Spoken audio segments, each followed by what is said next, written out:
How to install T-Wallet on iPhone or iPad. Open your browser, go to the URL sideloadly.io. Download and run the version for your PC. Connect your PC to your phone or iPad. After connecting, go to Location on your PC and Trust Device. You only do this once per device.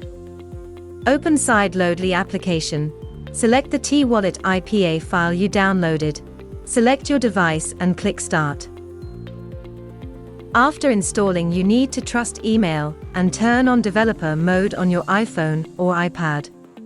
Watch the next video for steps on how to do this. Go to VPN and device management in the general section to trust email.